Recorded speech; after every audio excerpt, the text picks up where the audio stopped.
Hello, welcome to an episode of Draft Previews. This time of the LPL matchup and World's Semifinal Rematch between TES and SN. I'm linking X2 and thank you for coming by. In today's games, but more so their drafts, we see how the top Chinese teams from last World Championship battle it out and how they adapted to the new items and overall meta. I'm using a new style here for this review, so let me know if you like it, how you like it, and overall consider liking and subscribing for more content of this type. And before getting into things, Samira is not available yet here, so I will be using Shyvana as replacement. I hope this site is updated in the near future, but for now please bear with it. Thank you very much. Getting now into the games, we start with the first ban phase of TES banning Zoe and Renekton, Olaf in their first rotation. So remembering Worlds, considering Suning's players, these are not only very strong champions at the moment, but also for players like Bin or Angel, very important picks. On the other side, Graves, Ornn and Akali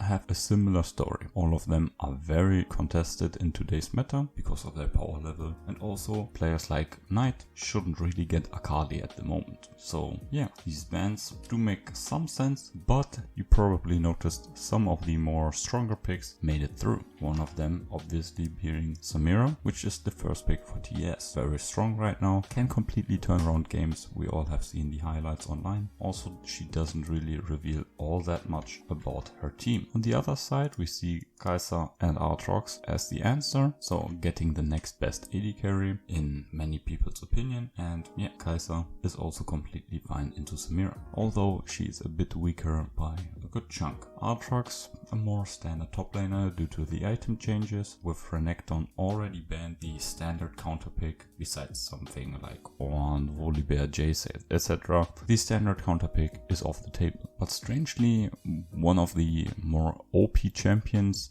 has been not picked up by Suning here, which is obviously the Pantheon. The Pantheon has not been picked, and so the Samira and the Pantheon go for TS. But first, bought the Leona here. Leona, very nice with Samira. Both are very aggressive and in-your-face champions that want to start fighting early and quite often. Pantheon, well, he's pick or ban in the Casper Cup. He has not a 100% win rate and so on, but again, everyone agrees that he is a very powerful champion. So to see him drop to this stage is a bit strange, and with Leona already picked and obviously Samira as well, he will go into either of the three remaining solo lanes, in which he will do quite nicely. We can expect him in either the top, but the matchup against Aatrox, yeah, he wins, but it's not too nice. So either the jungle, in which Karsa has already played him quite a bit the past, or in the mid lane, but as of now we do not really know yet. For the last pick of the first half, we see Nidalee, obviously locking her into the jungle position. AP junglers are not that great yet at the moment, at least they're not the best type of junglers, but with the most prominent AD junglers being banned or maybe picked, it's fine, and it works well with the Aatrox in the 2 vs 2 against the potential Pantheon, although one has to say that the new Nidalee isn't really scaling as good as she did in the past, and this is working against some other team members' ideas in the comp, but for now it's fine. They have revealed quite a lot though. The AD carry position, which is a bit iffy, and more relevant the top laner and the jungler, while the other side has just revealed the bot lane, which is in most cases quite irrelevant in the earlier stages, and then picking the Pantheon, who again is the triple flex. In the second stage of bans, we see an Orianna ban and Twisted Fate ban for TES. Well, both are again important picks for Angel, but they also could disturb some of TES plans with global ultimates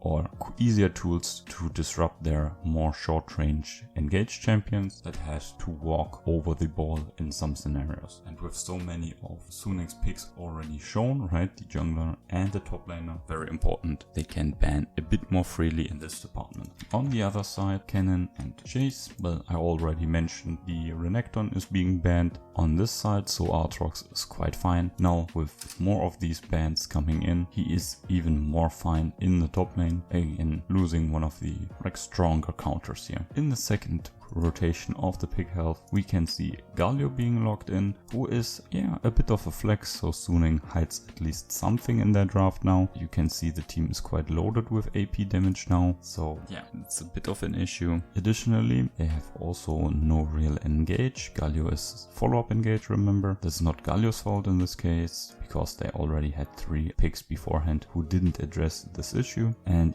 he's just the 4th pick in a row that could have addressed this. Though he's a soft counter to Samira with his taunt, obviously she can't mindlessly go in. But Galio can either go into the mid lane or into the bot lane. It's more likely for him to go into the bot lane as of now, but the mid lane can't be ruled out too early here. On the other side, Syndra and Karma, so this locks Pantheon into the jungle and then Syndra into the mid lane, and we see a Karma top lane. Karma top lane very good against Aatrox, Syndra overall very powerful, and Pantheon, he's not that fast clearing, but he's doing fine. Also Syndra for Knight, one of his great picks, and we have seen from Showmaker that it is a very potent pick in the today's meta. Karma top versus Aatrox, quietly more older matchup in which Karma can obviously bully him, also being on the safer blue side for being a bully champion, also very nice. With her sustain, poke, she can control the lane quite nicely. Later on, might assume that he can just run her down, but with shields, stuns, the movement speed, she is still fine. And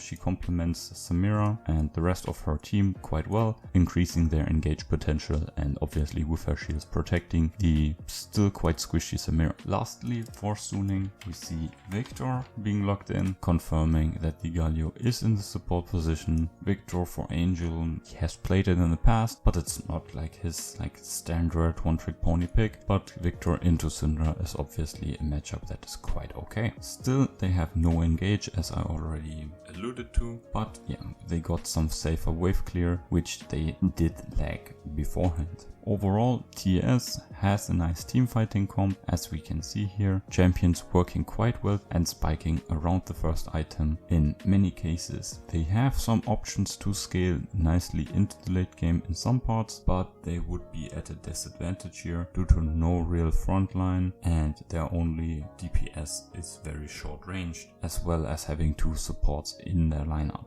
Suning on the other side may not have the perfect comp, but getting some good team fighting and skirmishing tools is what the meta at the moment is all about. Having scaling and decent wave clear with having some more frontline options is getting them easier into the late game, which is obviously their goal. Yes, they have some options to fight earlier, but looking at TES, they should absolutely not do such a thing, because why would you play to the enemy's strength? They can just avoid the conflicts at all, turtle in their health. For playing defensive, their side is not the best, but hiding behind certain edges, they can just turtle and protect some areas. It's not as easy as on blue side in many cases, but so simply put, Suning has to chill and farm, not join unnecessary fights, while obviously not giving up every dragon or overall neutral objective in the game. TES has about a 25-minute timer to win the game in the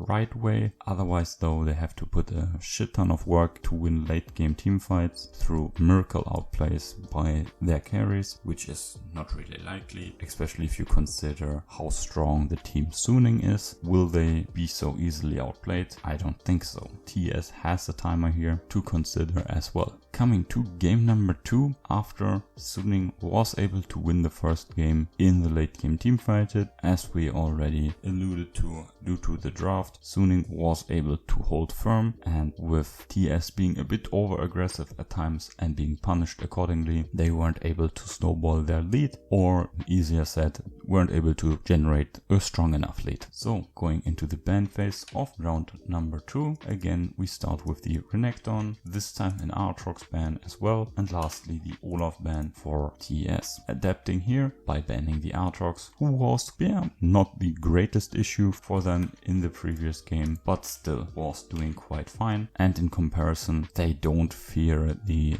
Zoe as much, as she's not as powerful in today's meta overall. We have not really seen too much of her. For Suning again, I already locked it in. They're banning the same champions. Well, they didn't really have too much trouble with the champions TS picked last round, so not messing things up, not giving them a chance to get these highly sought after picks. On the other side, the Samira pick again for TS. Doesn't matter what happened last game, she's still a very strong champion and should be elected in nearly every case if possible. On the other side, we see something changed already with the Camille and Kaiser pickup for Suning. So obviously the Kaiser again doing okay into the Samira, especially in lane she is a bit more powerful, but overall she's obviously not on the same tier. The Camille, yeah, having seen her in a while, but she's a comfort pick for Bin, and with some top lane bans, yeah, she's in a bit of a better spot, and she and Kaiser obviously work quite nice together as they can follow up on each other and are overall very nice skirmishers. On the other side,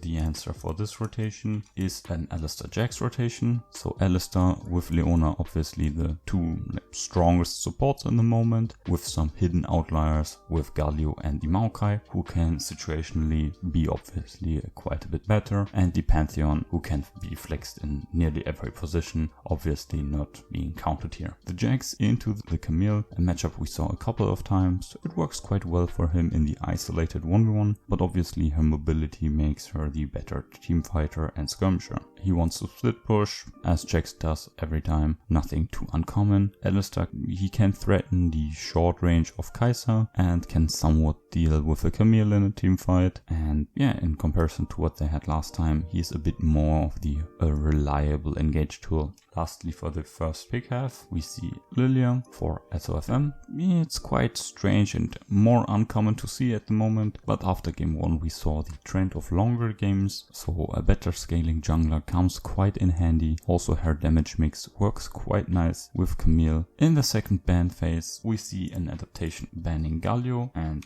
the Leona, so banning two supports here. That would work quite nicely with the Kaiser. Obviously the CC is amplifying Kaiser's passive by quite a bit. On the other side, we see finally the Pantheon ban accompanied by the Talia. So Talia, we haven't seen her touched in the first game, but as we have seen in the Casper Cup, she can be quite powerful. As such, the ban makes a decent amount of sense. And the Pantheon obviously, yeah, wasn't doing too well last game, but as Samira, they are very powerful, and it's quite surprising that he's dropped to this part here. Starting with the next phase, we see a Maokai lock in for Suning. Yeah, I've begun to like him more and more. I already alluded that he can be a situational power pick here, and especially after what Beryl did with him, yeah, he's looking quite nice. Low eco, still effective, decent laner, and in the late game he's tanking so much, and his ultimate is just so threatening for the more immobile champions we have at the moment. In the AD carry department, obviously, as always, and the mid lane mages like Victor and Syndra at the moment, as well as Orianna from time to time. They can't really deal all too well with him, so yeah, he's doing quite nice. On the other side, as I said, Orianna, well, yeah, she is not too nice into the tree, but overall obviously a decent mid laner at the moment, also working well with the other premates here picked, the Alistar and the Samir, for example. She can work well with them, can support them. The Hacker on the other side, more unusual, but I have to say in the jungle 1v1 he is the better, well, animal. His AD damage doesn't complement Jax too much, but targeting Kaiser is like more likely as is targeting the incoming immobile mage in the mid lane. Again, Jax doesn't really want to fight 2v2s too much in most cases, and Hecarim, he is somewhat of a burst champion in the earlier minutes of the game, so the squishier and the mobile targets in the mid lane and the bot lane here are well on his mind, as is getting into Lilia's face obviously. Again, for the pick for Suning, for Angel, we see the Victor, so nothing changed here. In the mid lane, again, mages are standard at the moment, so not too strange to see the Victor pick come out again. Victor here can be a bit more safer than in the last matchup, as Orianna is not as threatening, and with his wave clear after level 9 and the 13th-12th minute where he gets his items, he can just stay under turret, just either wave, walk back, either wave, walk back. So even Hecarim then can't do too much. Orianna also is pushing in the first 12 minutes in this matchup, so he can be mostly safe here. And while Hecarim is a champion that can dive quite easily, diving a more or less full HP Victor is not too nice with his W up. So overall, TES again has some very nice team fighting here, especially with these 4 champions here. It's more easier and straightforward with no real timers this time on them. In the early game, I have to say they have the advantages in most positions, so they could use that to snowball their pony and pressure the match with that. As their greatest advantage is in the jungle, I hope to see that they use said advantage to pressure out the Lilia and then use this lead on the Hecarim to influence the lanes and accelerate the game. Yes, they have good scaling, but the other side obviously has it too, so if you can get this early advantage, this is quite nice for them, securing the neutral objectives or, well, again, pressuring lanes with their jungle lead. Suning, on the other side, similarly have a decent teamfight comp, but more so a better skirmishing comp. For the quicker in and out fights, they have a good damage mix overall, they scale very nicely, and if they can get leads into the top lane, they have a Camille roaming down and maybe punishing Orianna, which could be a juicy target, but they're probably looking to initiate smaller fights into the jungle area with their zone control and their initiate mobility, but considering their champions, they have to wait a bit more to be proactive on the map. So this is it for the review. Thanks for watching. This was the first more detailed pick ban review in a while. Hope you enjoyed it. I'm working on improving this format and doing it more regularly in the future. So if you're interested, maybe have some series that I should cover, please let me know in the comments or by giving this video a thumbs up. In the description you can find an LPL preview to the top 10 teams going over their power level and new rosters for the 2021 season. Anyway, hope you had a good time. If you did, please show it down below. That's it for now though. Please stay safe, have a great day. Till next time, bye.